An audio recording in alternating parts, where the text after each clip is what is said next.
معزز سامعین و ناظرین، السلام علیکم ورحمۃ اللہ تعالی وبرکاتہ۔ الحمدللہ سفر کا مہینہ شروع ہے۔ جو ہی سفر کا مہینہ آ جاتا ہے بہت سارے مسئلے ہمارے سامنے آنے لگتے ہیں سفر کے متعلق۔ بعض کچھ کہتے ہیں، بعض کچھ کہتے ہیں۔ بعض کا عقیدہ یہ کہ سفر کا مہینہ منحوس ہے، بعض کا عقیدہ یہ کہ اس مہینے میں خاص طور پر بلائیں نازل ہوتی ہیں۔ بعض ان دونوں چیزوں کو مان کر یہ عقیدہ بنائے بیٹھے ہیں کہ سفر کے مہینے میں خاص طور پر بلائیں نازل ہوتی ہیں، اللہ تبارک و تعالیٰ بلاؤں کو نازل کرتا ہے، اس لیے وہ صدقات و خیرات زیادہ کرتے ہیں تاکہ بلاؤں مصیبت سے محفوظ ہو جائے۔ تو کیا اس طرح کرنا اور ایسا عقیدہ رکھنا یہ صحیح ہے؟ آج کے اس ویڈیو کے اندر ہم ان مسئلے کو جاننے کی کوشش کریں گے اور ان مسئلے کو سمجھنے کی کوشش کریں گے کہ کیا اسلام میں اس کی اجازت ہے ایسا عقیدہ رکھنے کی، اور اس کے بارے میں اسلام کیا حکم دیتا ہے۔ آئیے اس مسئلے کو سنتے ہیں۔ بسم اللہ والحمدللہ والصلاة والسلام علی رسول اللہ صلی اللہ علیہ وسلم۔ معزز سامعین و ناظرین، الحمدللہ سفر کا مہینہ جاری ہے۔ سفر کے مہینے میں بہت سارے مسائل سامنے آ جاتے ہیں جو عوام کے اندر پھیلی ہوئی ہے، عام لوگوں کے اندر پھیلی ہوئی ہے۔ پہلا مسئلہ یہ ہے کہ انسان کا نظریہ یہ بنا ہوا ہے کہ سفر کے مہینے میں خاص طور پر بلائیں نازل ہوتی ہیں، مصیبتیں نازل ہوتی ہیں، اور مصیبتیں نازل ہونے کی شکل میں اس مہینے میں خوب صدقات و خیرات کرنا چاہیے تاکہ بلا و مصیبت سے ہم محفوظ رہے۔ تو کیا یہ ایسا کرنا صحیح ہے؟ کیا سفر میں واقعی میں بلا و مصیبت نازل ہوتی ہے؟ آج ہم اس مسئلے کو جانیں گے۔ آقا کریم صلی اللہ علیہ وسلم کی حدیث ہے، آقا ارشاد فرماتے ہیں لا عدوى ولا سفر ولا ہامہ، کہ کوئی بیماری اڑ کر دوسرے کو نہیں لگتی ہے، اور سفر کوئی چیز نہیں ہے، اور الو کوئی چیز نہیں ہے۔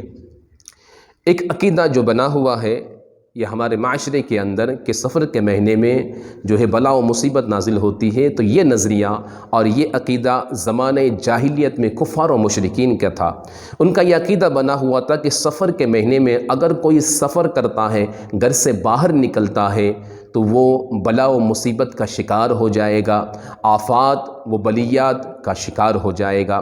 یا کوئی سفر کے مہینے میں خاص کام کو کرتا ہے، خصوصی کام شروع کرتا ہے، تو وہ بھی آفات و بلیات اور مصیبت میں مبتلا ہو جائے گا۔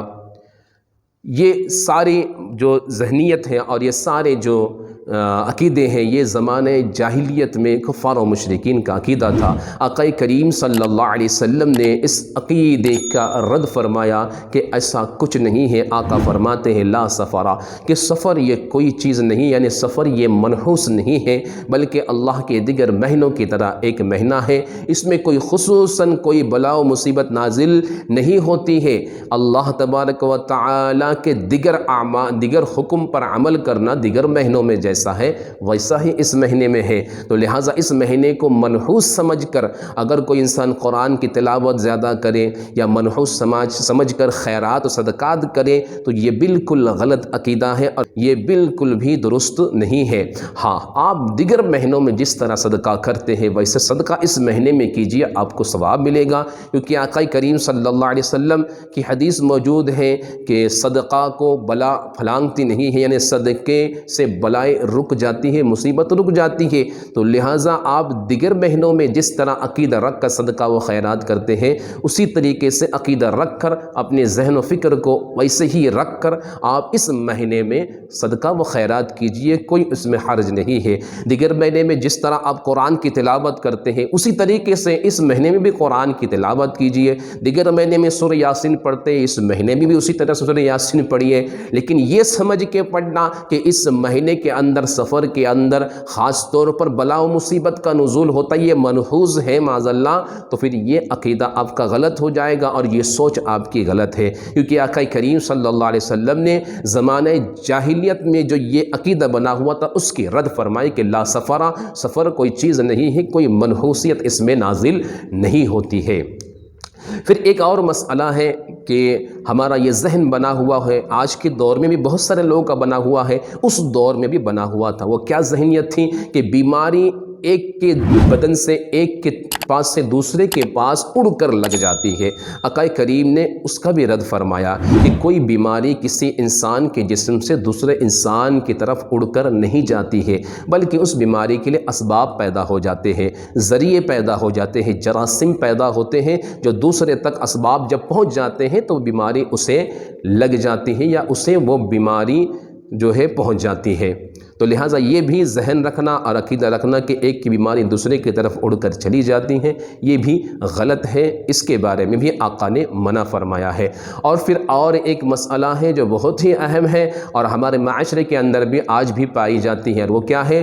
الو۔ اس پرندے کو آپ جانتے ہیں، ہر کوئی جانتا ہے، اور اس کی مثال بھی ہم قول و فعل میں پیش کرتے رہتے ہیں، اور یہ ایک زمانہ جہالت میں ایک عقیدہ بنا ہوا تھا اس دور میں بھی کہ جہاں پر جس گھر میں الو بیٹھ جائے، جس گھر میں الو اگر صدا بلند کر دے، الو کی آواز آ جائے تو اس گھر میں میت ہو جاتی ہے، یا جس شہر میں جا کر یہ بیٹھ جائے اور وہاں پر آواز صدا بلند کر لے تو وہاں کے شہر جو ہے ویران ہو جاتے ہیں، بلا و مصیبت نازل ہو جاتی ہے، قہر برسنے لگتا ہے۔ یہ عقیدہ رکھنا یہ بھی غلط ہے۔ آقا کریم صلی اللہ علیہ وسلم نے اس کا بھی رد فرمایا کہ الو یہ کوئی چیز نہیں ہے، اس کے بولنے سے، اس کے بیٹھنے سے کچھ نہیں ہوتا ہے۔ جو کچھ ہوتا ہے دنیا کے اندر بلا و مصیبت نازل ہوتی ہے، یا تو ہماری آزمائش کے لیے، یا تو ہمارے اعمال خراب ہونے کی بنا پر ہمارے اوپر مصیبتیں نازل ہوتی ہے۔ تو ساری باتیں جو ہے مصیبتیں یہ سب جو ہے اللہ کی طرف سے ہیں، تو لہٰذا ہمارا عقیدہ یہ ہونا چاہیے کہ جب مصیبتیں نازل ہوگی تو یہ اللہ کی طرف سے، یا تو ہماری پکڑ کے لیے، ہمارے اعمال خراب ہونے کی بنا پر، یا پھر ہماری آزمائش کے لیے۔ تو لہٰذا میں یہ سمجھتا ہوں کہ آپ حضرات نے ان باتوں کو اچھی طرح سمجھ لیا ہوگا، اور اسے سمجھ کر دوسروں تک ضرور آپ شیئر کریں گے، ضرور پہنچائیں گے۔ میری گزارش ہے ضرور دوسروں تک پہنچائیے۔